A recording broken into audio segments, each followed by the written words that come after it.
Bonsoir à tous et bienvenue à cette table ronde sur les Jeux Olympiques, un vrai challenge pour l'ISEP. Pour tout vous dire, donc, je m'appelle Eric Legal, je suis directeur de la communication dans la ville d'Issy-les-Moulineaux. Et pour vous dire, je viens régulièrement à l'ISEP évidemment. Pour parler de numérique, pour parler d'entrepreneuriat, je ne m'attendais pas un jour à venir parler de sport. Donc c'est bien, c'est beau d'ailleurs, parce que ça prouve bien que tout peut mener au sport et le patron des ZEP, Dieudonné Abou, vous expliquera, j'imagine, les raisons dans quelques instants. À ses côtés, nous avons comme invité ce soir deux élus, Bernard de Carrère et Jean-Yves Verzel. Tous les deux sont maires adjoints au sport, l'un à Issy-les-Moulineaux, M. de Carrère, et l'autre à Montrouge. Et nous aurons aussi deux sportifs, Mathieu Thomas, un ancien élève de cette école, l'ISEP, qui est un champion de haut niveau aujourd'hui, qui va participer aux Jeux paralympiques de Tokyo, et puis ensuite ceux de Paris, on l'espère pour lui, et Maroussia Paré, qui est en visioconférence avec nous, et qui, elle, est une athlète qui a déjà participé à les Jeux Olympiques, ceux de Rio, et qui est médaillée au championnat d'Europe junior dans cette catégorie. Je propose que M. Abou nous fasse quelques mots d'accueil avant de démarrer cette discussion. Merci Eric. Messieurs les maires adjoints d'Issy-les-Moulineaux et de Montrouge, Mesdames, Messieurs, permettez-moi de vous souhaiter la bienvenue à l'ISEP au nom de l'école et de l'ensemble de ses équipes. Permettez-moi aussi de vous dire le bonheur qu'on a de nous retrouver ce soir autour d'un sujet qui sort un petit peu de l'ordinaire. Nous sommes là pour parler sport, Jeux olympiques, Jeux paralympiques. Nous sommes là pour parler aussi de valeurs, des valeurs qui se croisent. D'un côté, les valeurs de l'ISEP qui sont fondées sur le respect absolu de la personne humaine et sur notre volonté d'intégrer toutes les diversités au sein de l'école afin de les amener sur la voie de l'excellence. Et d'un autre côté, les valeurs olympiques qui sont l'amitié, le respect et l'excellence, auxquelles se rajoutent naturellement les valeurs paralympiques, courage, détermination, inspiration et égalité. On imagine aisément à quel point tout cela est enthousiasmant pour nos jeunes et tout à la fois engageant. Au cœur de notre rencontre ce soir se trouve un homme, Mathieu Thomas. Notre champion paralympique, ingénieur ISEP, alumnus, dit-on aujourd'hui, pour reprendre le bon vieux latin. Mathieu, je vous ai connu il y a une dizaine d'années comme élève ingénieur. Et dernièrement, vous vous êtes rapproché de nous pour vous accompagner dans votre ascension de champion paralympique. À l'époque, je n'étais pas au courant de votre handicap parce que vous n'avez pas voulu en parler. Il faut dire que tout handicap porte en lui un autre, le silence. Un silence engendré par la peur d'un environnement jugé incapable de comprendre et enclin un petit peu à stigmatiser. Mais votre courage et votre détermination vous ont conduit à vaincre le handicap et le silence. Aujourd'hui, je ne peux qu'exprimer toute mon admiration pour votre combat et nous voilà à vos côtés. Bravo.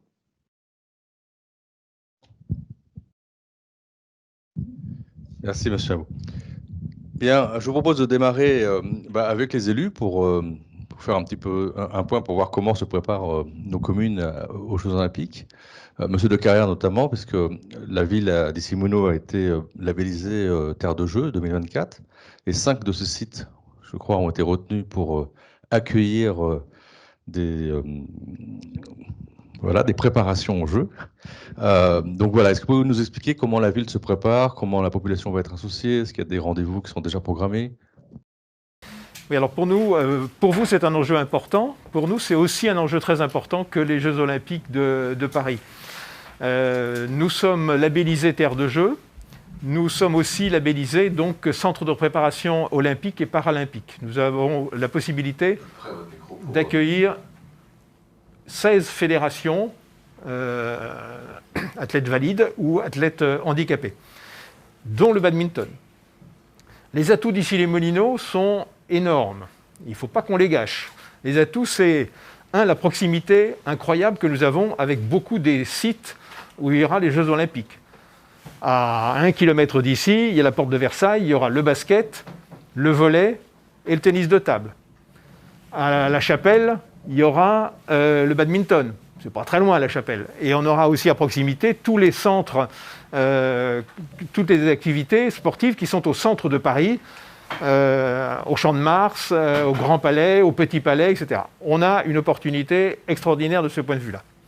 Nous avons l'opportunité aussi d'avoir beaucoup de médias sportifs. Canal+, Eurosport sont sur la ville. Et quand les médias sportifs ne sont pas ici à Moulineaux, ils sont à Boulogne. Et si par extraordinaire, ils ne sont pas à Boulogne, ni à Issy-les-Moulineaux, c'est qu'ils sont dans le 15e, donc pas très très loin. Nous avons des capacités hôtelières importantes, très importantes. Nous allons encore l'augmenter dans les 2 ou 3 ans qui viennent, en quantité et en qualité. Et nous avons un tissu sportif de très haut niveau. Nous avons sur la ville environ 15 000 licenciés. Ce qui, pour une ville de 70 000 habitants, est quand même une très belle performance, sachant qu'il y a des clubs que nous n'intégrons pas. Par exemple, on a un club que personne ne connaît, donc j'en parle, qui est le tir au pistolet, qui est le plus gros club de France de tir au pistolet. Il y a 3 000 adhérents, et on ne les compte pas parce que ils relèvent de la fédération de tir de la ville de Paris, même s'ils sont localisés sur Issy-les-Moulineaux d'une façon historique. Et on a un club emblématique, c'est le club de badminton. Et pour moi, c'est un club très important, le badminton.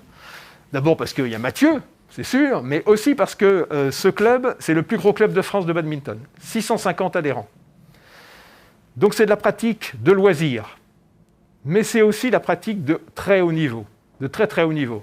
Le club de badminton a été 12 fois champion de France par équipe, 3 fois champion d'Europe par équipe. Et donc on voit bien que quand on a des débats stériles sur le sport, est-ce que vous êtes pour le sport de haut niveau ou sur le sport de loisir? Eh ben, on est pour les deux, parce que le sport loisir alimente le haut niveau et le haut niveau alimente le loisir.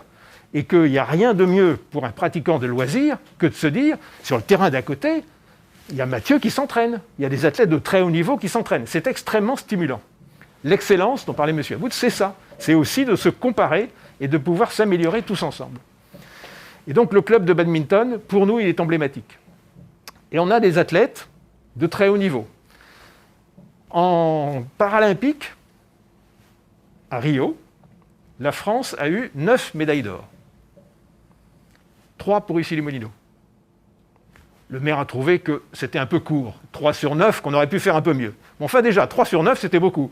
Alors je dis ça juste pour mettre un peu la pression sur Mathieu, parce que nous, voilà, à Issy-les-Moulineaux, c'est la médaille d'or. Hein.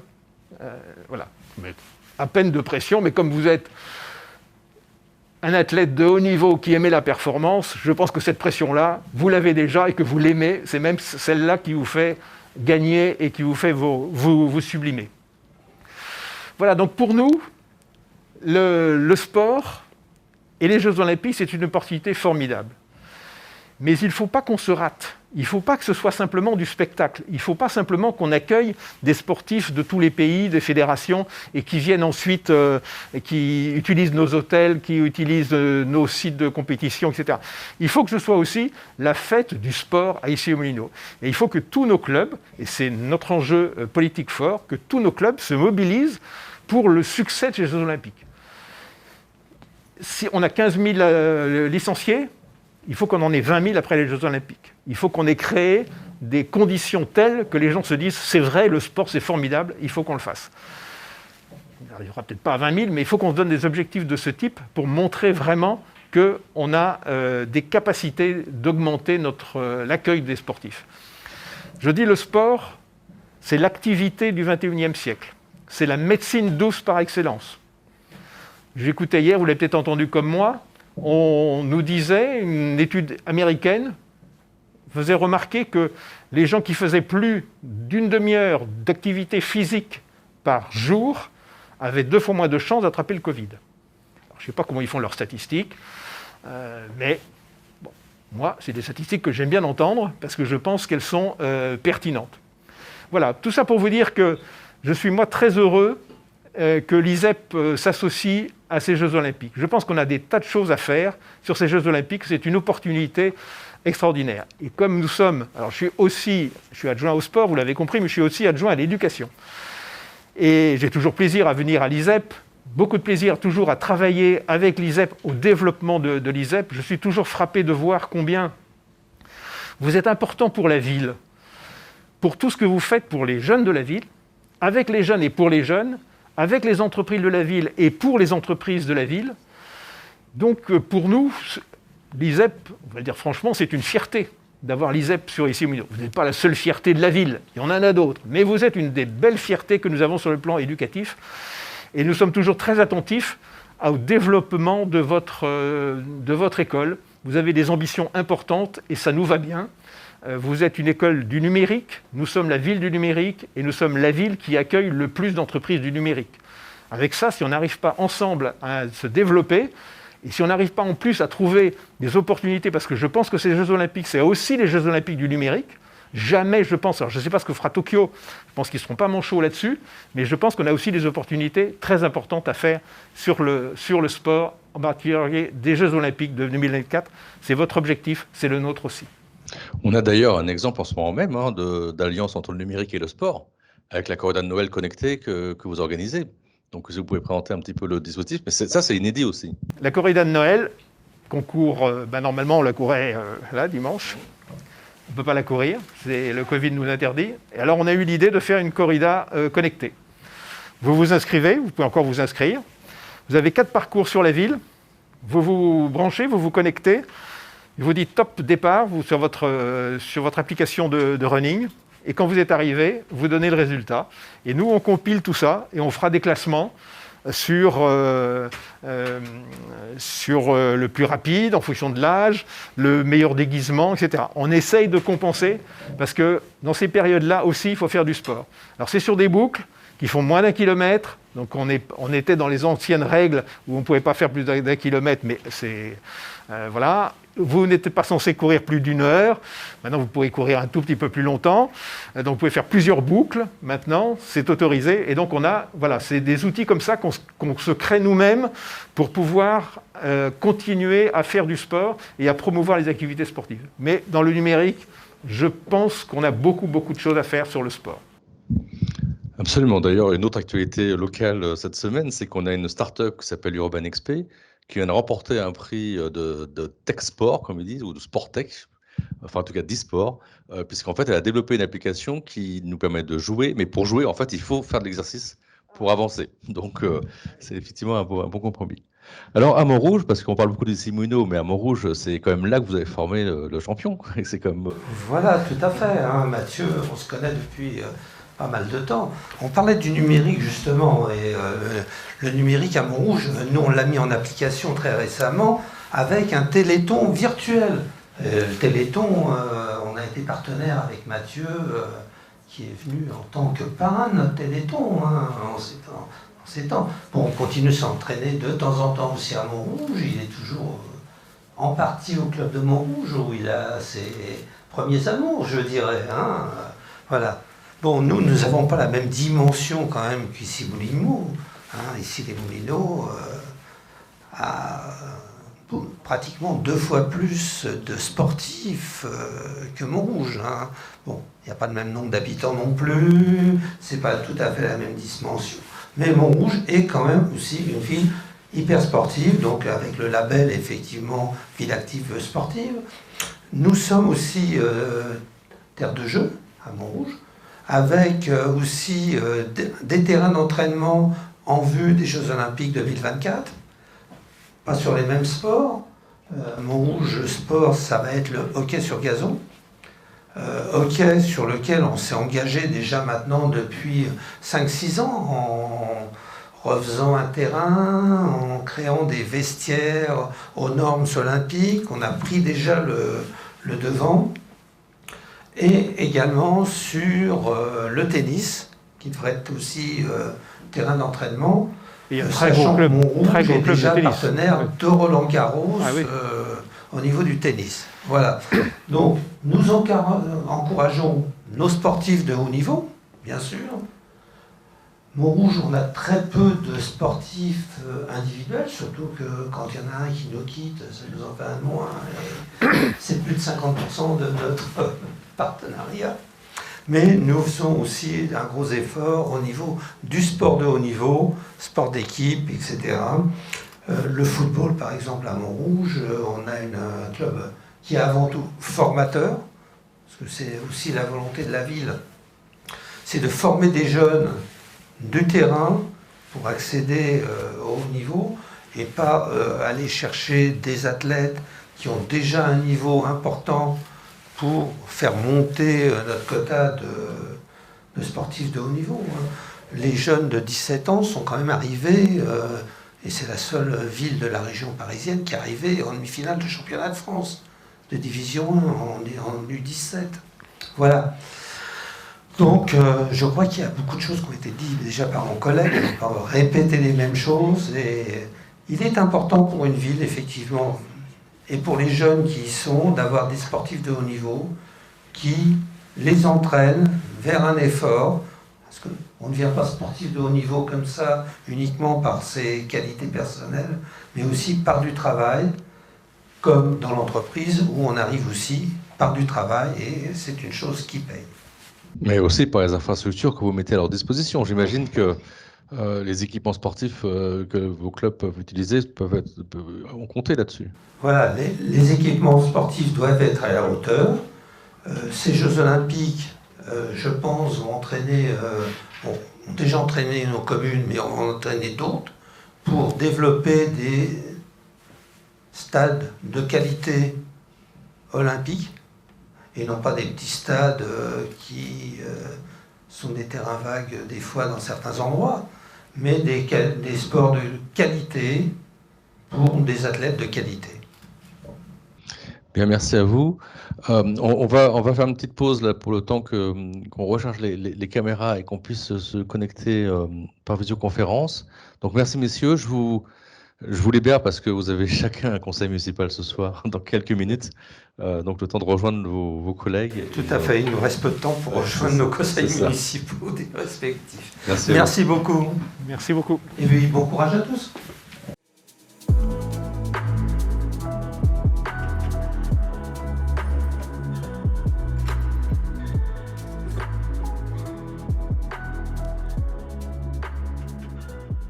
Bien, ben on se retrouve pour la suite du colloque sur les Jeux Olympiques et l'ISEP.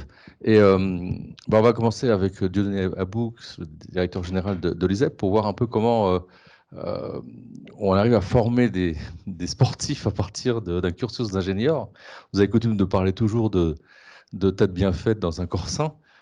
C'est ça la recette pour faire des champions? Je pense qu'une tête bien faite dans un corps sain sortant de l'ISEP, c'est d'abord un ingénieur citoyen qui s'inspire des valeurs dont j'ai parlé tout à l'heure, des valeurs humanistes qui reposent sur l'intérêt qu'on porte à la personne humaine et l'intérêt qu'on porte à la diversité au sein de la communauté ISEP et que l'ISEP porte cette diversité vers l'excellence. Des ingénieurs compétents, c'est des ingénieurs compétents sur le plan technique, qui soient capables de concevoir et de réaliser des systèmes électroniques complexes qui envahissent notre vie au quotidien, qui soient capables de résoudre l'ensemble des problèmes que posent ces systèmes-là dans leur utilisation, qui soient capables d'agir en mode projet et de gérer des équipes et de les amener à être tout à fait performantes dans les entreprises où ils travaillent. Mais à part ces compétences techniques, il y a toute une série de compétences transverses que d'aucuns aimeraient qualifier de soft skills et qui reposent sur la valorisation des atouts, des aptitudes personnelles. C'est être ouvert d'esprit, être curieux, être capable de s'adapter, de travailler avec l'autre, d'intégrer l'autre comme partenaire dans le travail au sein d'une équipe. C'est être sensible aux enjeux stratégiques de son temps, notamment les enjeux de développement durable qui deviennent des enjeux majeurs pour notre présent, notre futur, et pour la civilisation humaine dans sa globalité, mais aussi sensible aux enjeux et à l'impact du numérique dans différents domaines, dans le domaine économique, social, dans le domaine culturel, éducatif, etc.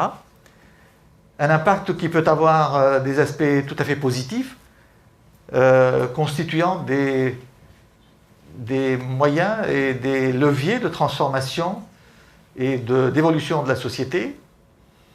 Tout cela, nous l'imaginons à l'ISEP pour le bien de l'humanité, et notre slogan est le numérique au service de l'homme. Mais il peut avoir un impact du numérique qui peut être dangereux, périlleux.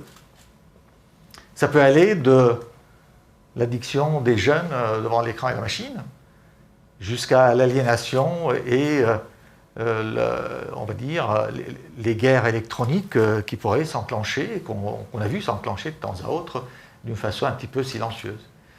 Donc pour cela, nous avons mis en place avec l'ICP une chaire sur la thématique numérique et citoyenneté, afin que nous puissions réfléchir et agir à ces problématiques-là et proposer des solutions à nos jeunes pour qu'ils soient bien armés dans leur exercice de métier qui est dans un monde mouvant, en perpétuelle mutation, des mutations qui sont notamment engendrées par le numérique. J'ajoute à cela que le sport joue un rôle important dans la vie associative de l'école, parce que nous ne formons pas que des techniciens, ingénieurs en général, qui aient des compétences techniques, scientifiques et générales, mais nous formons aussi des gens qui s'épanouissent au sein de l'école.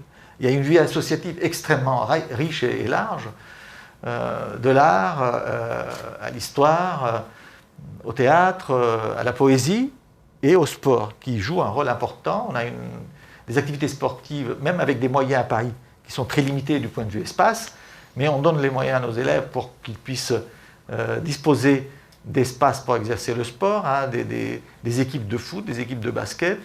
Il y a une association ISEP Voile qui participe à des concours, à des courses chaque année et qui sort victorieuse plusieurs fois. Et tout cela dans l'espoir de laisser s'épanouir les élèves et les amener à cette performance qu'apportent les compétitions sportives. Et je pense que nous ne faisons jamais assez à ce niveau-là, parce qu'on n'imagine pas la dynamique que la jeunesse porte quand elle est amenée à se concentrer sur une formation quand même assez dure sur le plan scientifique et technique, et la soif de s'extérioriser, de s'exprimer, de s'épanouir en dehors de cette formation dure est énorme. Oui, là vous venez de casser l'image de l'ingénieur de numérique que j'avais en tête, qui effectivement pas celui que vous avez décrit, donc c'est vraiment intéressant de voir ça. Et d'ailleurs, Mathieu, vous êtes un bel exemple hein, de cela, hein, puisque vous avez étudié ici il y a 10 ans, c'est ça? Et donc racontez-nous un peu votre parcours. J'avais noté le mois dernier, là vous avez parlé au journal d'Issy-les-Moulineaux, Le Point d'appui, et j'avais lu que le sport avait joué un rôle libérateur pour vous. Pouvez-vous nous expliquer un peu votre parcours, votre vécu en fait? Oui, tout à fait. Moi en fait, ma vie en quelque sorte a vraiment basculé à 17 ans. À 17 ans, j'ai une tumeur cancéreuse au niveau du psoas, au niveau du ventre. Et dedans, dans cette tumeur en fait se trouve mon nerf. J'arrive à vaincre ce cancer. Malheureusement, ça me laisse un handicap à ma jambe droite. Et cet handicap, en fait, c'est un handicap que j'ai caché pendant très longtemps. Je l'ai caché de mes 17 à mes 30 ans, donc j'ai fait toute ma scolarité à l'ISEP en cachant cet handicap. Je me suis projeté après l'ISEP à monter même des startups. Voilà, j'avais cette âme d'entrepreneur que j'avais appris aussi à l'ISEP. Et du coup, à 30 ans, j'ai fait ma petite crise de trentaine. Je me suis posé ces questions de savoir est-ce que je suis totalement épanoui dans ma vie et qu'est-ce qui me manquerait. Moi, l'innovation m'a toujours porté. C'est quelque chose qui m'a toujours animé, l'innovation et les nouvelles technologies. Mais il me manquait quelque chose. J'ai caché mon handicap trop longtemps. Et c'est à ce moment-là que je me lance un grand défi. Ce défi d'aller faire les Jeux paralympiques. J'étais sportif avant l'ISEP, avant mes 17 ans. Et j'ai redécouvert le sport en centre de rééducation, dans d'autres domaines. Et à 28 ans, je débute le badminton, j'accroche tout de suite. Je pense aussi, ma scolarité en école d'ingénieur m'a fait aussi prendre conscience qu'il faut saisir des opportunités. Et moi, j'ai saisi l'opportunité que le badminton rentrait aux Jeux de Tokyo. Moi, j'avais ce projet d'aller faire des Jeux paralympiques, une nouvelle discipline, pour moi, une nouvelle vie. Et c'était un peu ce moment-là où je me suis dit, on y va. Saisis cette opportunité. Et en 4 ans, genre 4 ans après que je décide de faire ce projet-là, je deviens sportif de haut niveau. Je quitte mon métier de product owner où je travaillais pour me consacrer à 100% dans le sport. Donc un choix de vie totalement différent et à ce moment-là, aujourd'hui je suis totalement épanoui et aujourd'hui je vise Tokyo et aussi Paris 2024 avec la vie d'ici les Moulineaux que je viens d'intégrer comme nouveau club cette année. À Tokyo aussi d'ailleurs, hein, vous porterez quand même les couleurs de Issy les Moulineaux. En tout cas, nous on vous revendiquera. Là, juste derrière moi, je vous présente un peu mon classement, mon parcours. J'en suis fier, mais moi la chose que j'aimerais vraiment communiquer par rapport à ça, c'est le fait qu'à 30 ans, tout devient... à 30 ans, j'ai commencé avec rien, et aujourd'hui j'en ai 36, et j'ai quand même tout ce palmarès. Et le message que j'ai envie de transmettre, c'est qu'il n'est jamais trop tard. Quand on a un rêve, on peut se lancer, et il faut se donner par contre tous les moyens pour y arriver, mais c'est que c'est réalisable. Ça, c'est quelque chose de, pour moi, important à vous transmettre. Et la deuxième chose que j'aimerais bien vous transmettre, c'est le handicap.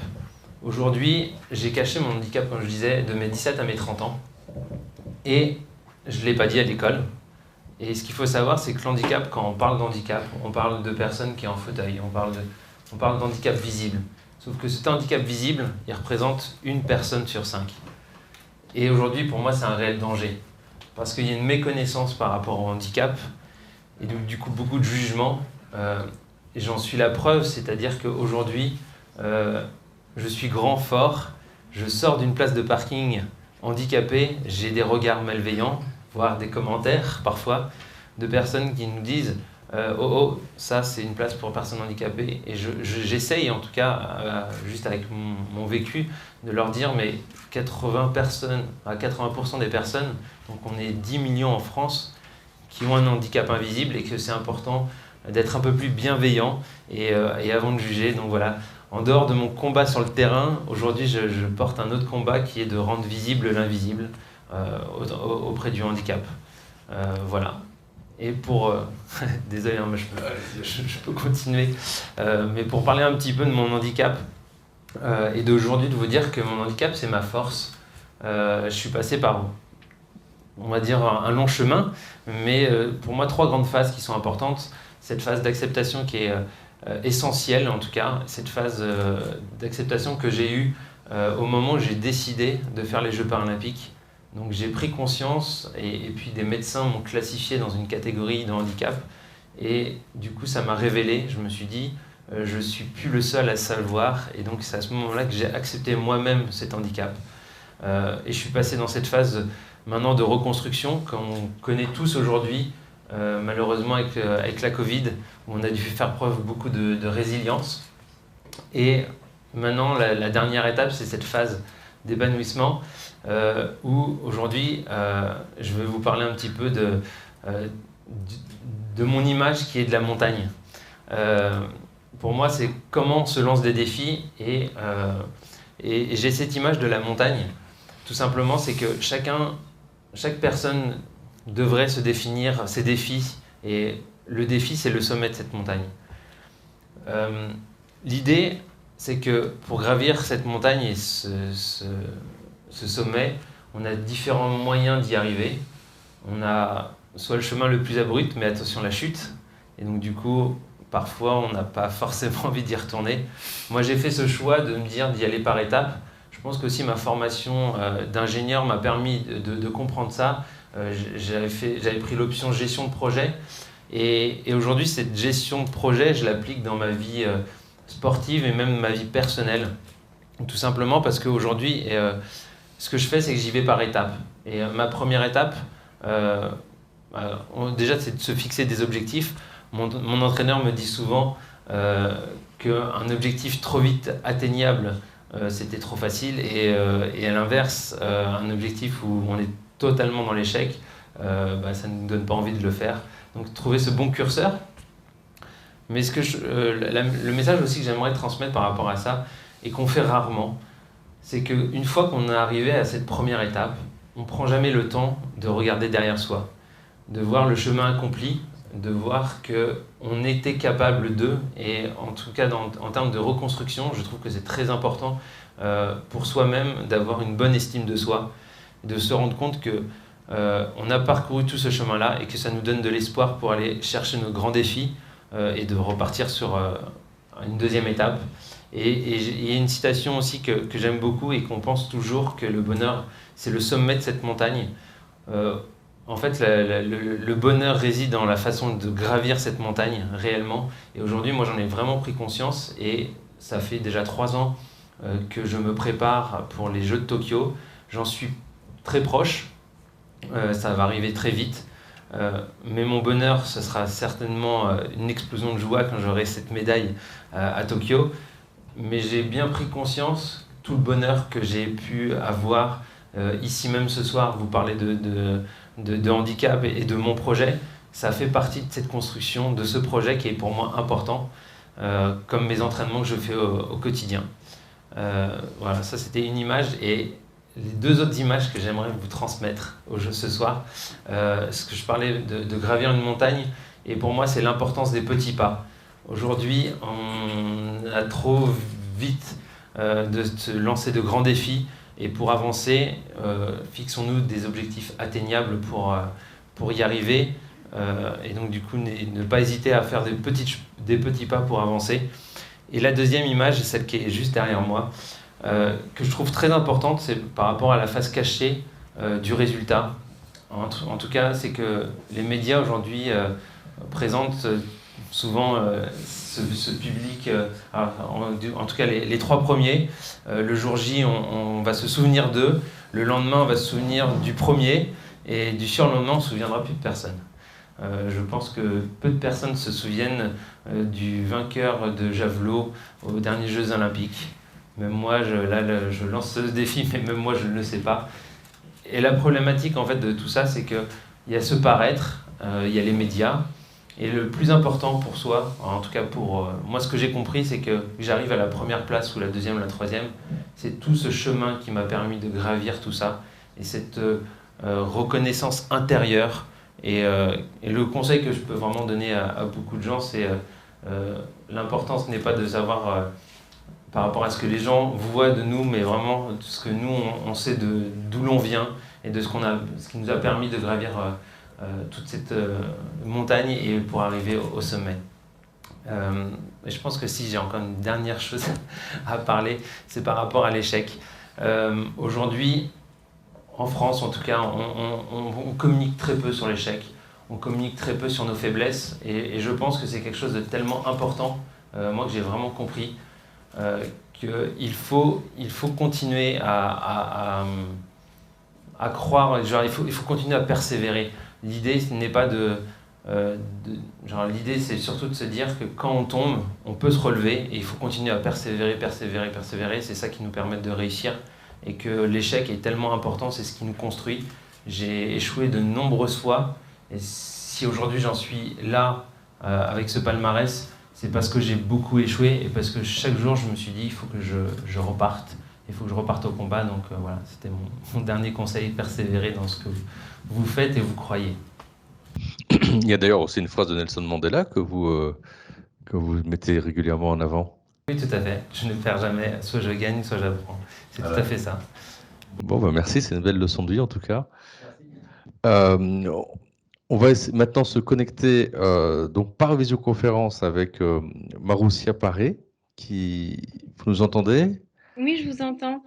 Donc merci. Donc vous êtes athlète spécialiste de 200 mètres. Vous êtes double médaillé au championnat d'Europe junior, et surtout vous avez déjà participé aux Jeux Olympiques. C'était ceux de Rio. Ouais. ces valeurs du sport, de l'olympisme et tout ce que vous avez entendu ce soir, comment vous les avez vécues? Mais déjà, je voulais. Alors, je ne vous vois pas. Il y a dû avoir un petit souci technique. Mais je voulais vraiment remercier Mathieu pour ces quelques mots qu'il a donnés parce que ça a vraiment fait écho à ce que moi j'ai pu vivre et ce que j'aime transmettre aussi. Les expériences qu'il a pu avoir, c'est vraiment des choses qui sont ouais, qu'on expérimente au quotidien quand on est athlète et également aussi que sans l'être, on expérimente aussi ce genre de choses, tout ce qui est planification des objectifs, gestion de l'échec, des émotions, voilà, c'est des choses qui sont vraiment très, très importantes et absolument transférables. Donc, merci beaucoup Mathieu pour ce témoignage. Et moi, me concernant, concernant les valeurs, quand je suis arrivée aux Jeux Olympiques de Rio, j'avais 20 ans. Donc, c'était en 2016 et du coup, c'était juste après une année où j'avais vraiment explosé tous mes records. Donc, je suis rentrée en équipe de France senior à 18 ans et finalement, ça a été le grand saut, hein. Tout s'est très, très bien passé, même beaucoup plus que ce que je l'imaginais. Pour le coup, là, mes objectifs ont été complètement éclatés. C'était plus du tout, enfin, ça allait beaucoup trop vite pour moi. Et donc l'année d'après, donc donc en 2015, je fais médaille de bronze aux 200 mètres chez les juniors, sur le 200 et le 4x100. Je suis sélectionnée pour les mondiaux de Pékin et l'année d'après, je suis sélectionnée pour les Jeux olympiques de Rio. Et déjà en arrivant sur rien que le fait d'arriver sur ce village olympique, même si je me dis que j'avais que 20 ans, je pense que l'émotion, elle est pareille en fait chez tous les athlètes, rien que le fait de poser le pied au village et de voir qu'en fait c'est vraiment notre endroit en fait, où peu importe finalement les médailles de chacun, le palmarès de chacun, on est tous là ensemble et on partage tous le même self, on partage tous les mêmes lieux communs et c'est absolument magnifique de se dire que on vit en fait tous ensemble et que là, ce qui est vraiment important, c'est notre passion qui nous réunit. Et ça, c'était magnifique ce partage. Alors, moi, j'étais émerveillée pour tout et rien parce que bon, les jeux, c'est absolument démentiel. Bon, des fois, c'est même absurde parce que je me rappelle qu'il y avait un McDonald's illimité, je crois, ou quasiment illimité. Donc, bon, voilà, on en profitait plus ou moins, mais c'est vrai que c'était absolument fou. Et puis, le plaisir qu'on avait aussi d'échanger avec des athlètes étrangers, ce qu'on a la chance de faire aussi en championnat du monde, parce qu'au final, c'est nos mêmes adversaires, mais là, c'est avec d'autres athlètes de d'autres disciplines. Donc, on parle avec les nageurs, les judokas. Enfin, c'était vraiment très, très enrichissant. Et j'ai adoré le partage des athlètes plus âgés envers les athlètes plus jeunes. Donc, humainement, j'en garde un merveilleux souvenir. Et concernant l'échec à Rio, pour moi, ça a été un très, très gros échec parce que je n'ai pas couru. Je n'ai pas fait enfin, j'étais remplaçante. Et ça a été même une grosse désillusion parce que je pensais courir. Et effectivement, ça s'est pas du tout passé comme prévu. Donc, il a fallu se remobiliser dès l'année d'après pour asseoir finalement mon statut de titulaire sur ce relais où chaque année, en fait, c'est remis en question parce que voilà, les dés sont relancés à chaque début de saison. Les sélectionneurs vont voir quelle est la meilleure équipe, qui va le plus vite. Et donc après, c'est eux qui assemblent les individualités pour en faire un groupe le plus performant possible. Donc chaque année, on ne sait pas trop comment ça va se passer, même si on a quelques indications, ça peut changer. Et donc l'année d'après, j'ai dû vraiment me remobiliser pour être le plus performante possible. Et ça, tout ça, ça m'a permis vraiment finalement de me réadapter, de me redire, OK, qu'est-ce qui a manqué pour que finalement je sois quasiment incontestable sur ce relais-là. Et voilà, et même, c'est vrai aussi que ça m'est tombé dessus plutôt jeune. Donc j'ai eu la chance aussi de bien être, d'être très bien entourée. Mais toutes ces valeurs-là et toutes ces choses-là que j'ai vécues particulièrement sur ces Jeux olympiques-là, c'est quelque chose que chaque jour quand je vais à l'entraînement, quand c'est pas facile, par moment, je me dis, non, mais enfin, ce championnat-là, mais c'était incroyable. Cette course-là que j'ai eu la chance de voir, c'était incroyable. Ce chrono-là que j'ai pu faire, etc. Et c'est des vrais moteurs, en fait. C'est des vrais moteurs pour notre avenir et c'est quelque chose qui nous porte. Si bien que même au niveau de la gestion de l'échec et de la résilience, en fait, j'ai 3 souvenirs qui sont absolument magnifiques dans mon sport. C'est effectivement cette année 2015 où je suis classée parmi les meilleures athlètes européennes de ma génération. Et puis, les Jeux Olympiques, forcément. Et l'autre souvenir, c'était l'année dernière. L'année dernière, en fait, avec les filles du 4x100, on est au championnat du monde de relais à Yokohama. Et on est en série pour se qualifier pour la finale. Et cette finale est directement qualificative pour les championnats du monde. Donc l'enjeu était quand même très important. Euh, et en fait, on ne passe pas la ligne. Avec le 4x100, on ne passe pas la ligne, on est disqualifié. Et là, ça a été pareil, une grosse désillusion. On était en tête. On était même en tête pour faire un très bon chrono et surtout pour avoir notre ticket pour un gros championnat. Et là, ce qui s'est passé, c'est que notre manager, le lendemain matin, nous fait une réunion. Donc, une réunion de crise, hein. C'était pas très, très agréable, mais il nous a vraiment parlé très franchement. Et là, c'est des mots qu'il a pu avoir. On a vraiment pris conscience de notre potentiel et le soir, on est sacrée championne du monde du 4x200. En fait, on a juste appliqué finalement ce qu'on savait faire. On n'a pas cherché. On aime bien des fois cogiter les sportifs, et là, on a juste été là pour notre passion. Et en fait, la force qu'on avait et ce qui s'était passé la veille, ça nous a mis en jambes clairement pour faire la meilleure course possible et repartir avec la plus belle médaille. Donc c'est vraiment des choses que je garde en mémoire, qui sont absolument ancrées et du coup que je partage aussi avec des entreprises, des étudiants, d'autres sportifs aussi. Et voilà. Et juste pour le petit côté un peu plus au niveau de mon cursus, euh, j'ai été diplômée, du coup je suis psychologue clinicienne aussi, j'ai été diplômée cette année. Et pareil, ça a été voilà, les montagnes russes pour faire et du sport de haut niveau, donc courir aux 4 coins du monde et en même temps valider sa licence et son master. Donc du coup, j'ai fait 6 ans au lieu de 5 ans, mais ça a été un parcours semé d'embûches parce que les personnes ne comprennent pas forcément, mais pourquoi vous faites du sport, pourquoi est-ce que on n'est pas là, pourquoi est-ce que on a besoin d'avoir tel aménagement parce que on fait 20 heures d'athlétisme dans la semaine. Et donc tout ça, ça a été, il a fallu l'expliquer et ma passion, heureusement que c'est vraiment une passion, c'est que je me voyais pas abandonner l'un ni l'autre d'ailleurs. Et pour autant, aujourd'hui, avec la persévérance et l'organisation, avec les petits pas, comme l'expliquait très bien Mathieu tout à l'heure, j'ai réussi à avoir mon diplôme de psychologue et à partager du coup, à partager mes 2 passions qui sont l'athlétisme et la psychologie. Donc voilà, et je vous remercie vivement de me permettre de vous parler de ça, de mon parcours. Et je suis très heureuse d'être associée à quelqu'un comme Mathieu où son discours est très, très enrichissant, vraiment. Merci. Merci à vous. Mathieu, ça vous inspire? Parce que c'est pareil, hein, c'est waouh. Ouais, tout à fait. Merci beaucoup, Marie-Pierre, pour tout ce que tu nous as dit. Et par rapport à ton anecdote sur le McDo, tu n'es pas la première à me dire ça.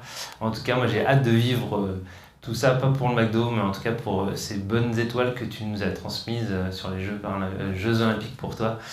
Voilà, donc j'espère aussi pour toi, tu te qualifieras pour Tokyo. J'espère aussi. En tout cas, moi, ce que je retiens, c'est 2 choses. D'abord, effectivement, c'est que c'est un énorme travail pour rester toujours au top niveau. Donc, ça, c'est quand même quelque chose de vraiment important. C'est que vous remettez l'ouvrage tous les jours sur le métier. Et ça, c'est vraiment quelque chose de fort, parce qu'il faut avoir un mental aussi, j'imagine, extraordinaire.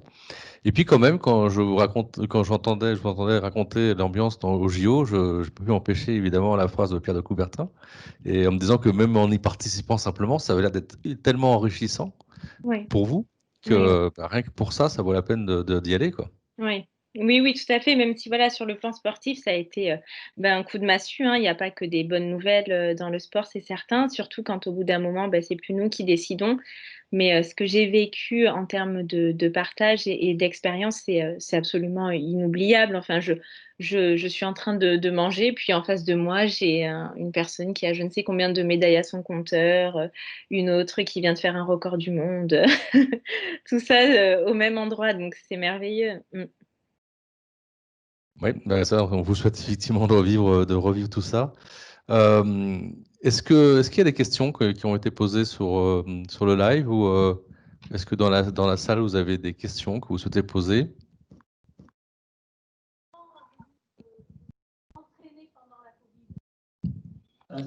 L'entraînement pendant la Covid, ouais.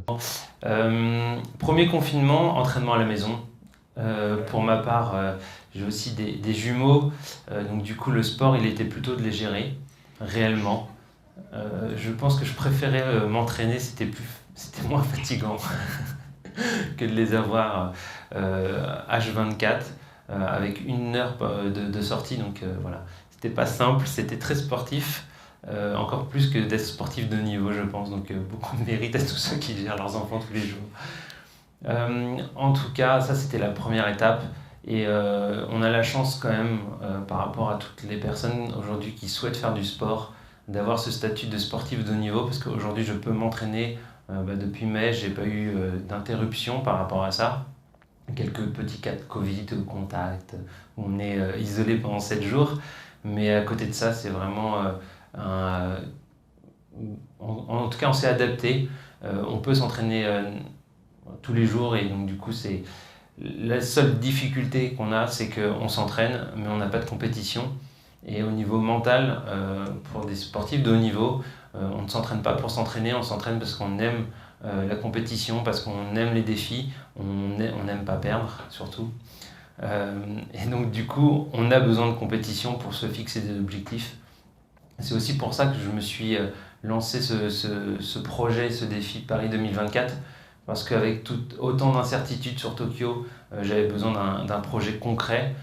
Pourquoi je m'entraînais et donc du coup aujourd'hui j'ai 3 ans et demi pour aller me préparer pour Paris et aujourd'hui je prends Tokyo comme une compétition en plus et donc du coup je prends note aussi de ce que tu as dit sur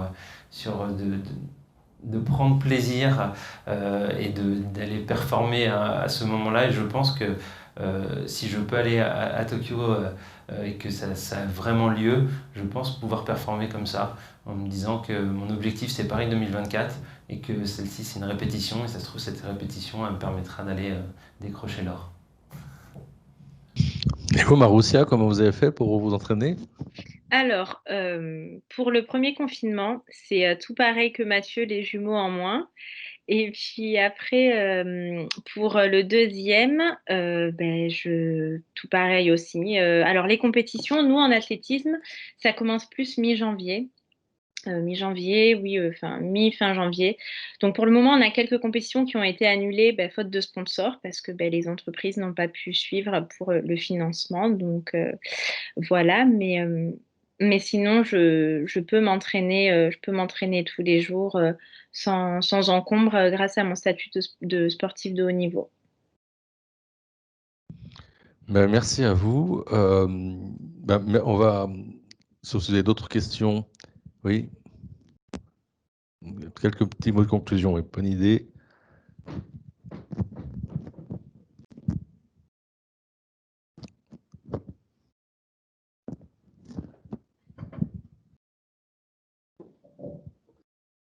Ok.